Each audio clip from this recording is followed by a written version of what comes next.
Hi, I'm Danny Abe, executive producer at 343. And this year at E3, we're really excited to announce Halo Anniversary to the world. We wanted to give an example of campaign, so we used Silent Cartographer to really highlight some of the exciting features we're developing for the game.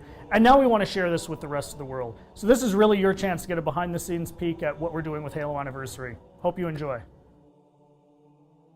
Okay, so let's dive right in and take a look at Silent Cartographer. This is exactly the same demonstration we gave to the press at E3. In fact, this is exactly the same build. So the exciting thing is that this build has come a really long way since we showed this at E3. It's kind of funny for me to look at it now and say, hey, the game looks much better now.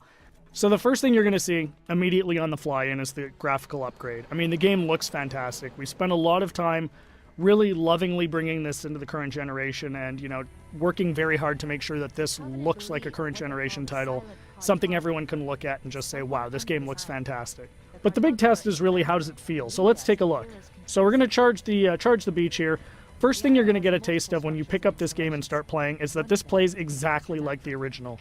That was a core development principle for us, is this game needed to play exactly the way it did 10 years ago. I mean, this is the game that launched a generation of shooters, so we had to make sure that that feeling was identical to that experience that everybody remembered 10 years ago, because this is really a gift to the fans. This is a way to relive the experience of playing Halo 1 for the first time, so we really wanted to make sure it was identical.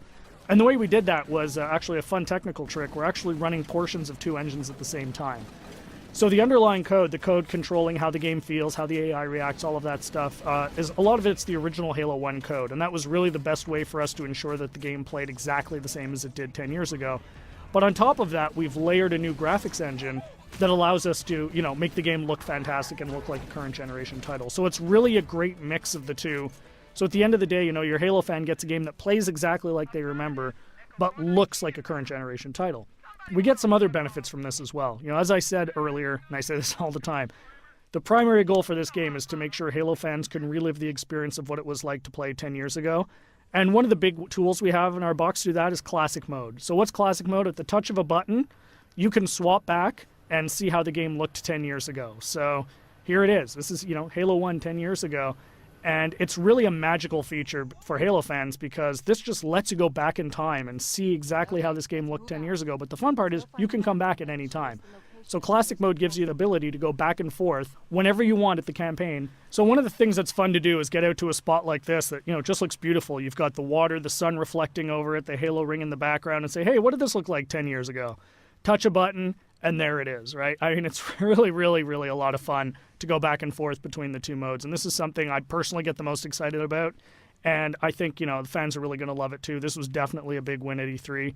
As you can see, the other benefits you get from the new version is you've got the splash effects, the dust effects as you get back onto the beach.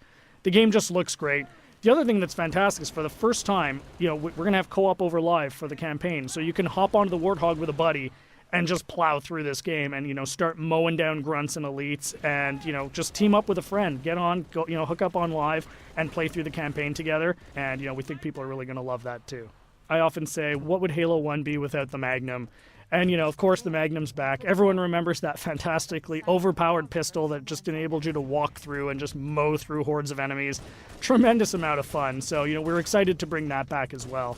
Again, you can see the game plays exactly the same as it did. Cannot highlight that enough. That was really, really important for us to make sure that this game played the same as it did, because this is really an iconic game. This is the game that convinced a lot of people, myself included, that you could actually have a fun first-person shooter experience on the console. I mean, I was a hardcore PC shooter guy, who said you're never going to make a game on the console that is going to, make me want to play. And this is the game that changed my, my impression of it. And it's the same for millions of Halo fans. And those fans, that's who this game is for. This game is really a labor of love for us here at 343, and we're really excited to be able to present it to you. So there's your sneak peek of Silent Cartographer. Really just the tip of the iceberg. We've got a lot more features we're going to announce as we get closer to launch. Come to Halo Fest at the end of August and see the whole game in action. See you then.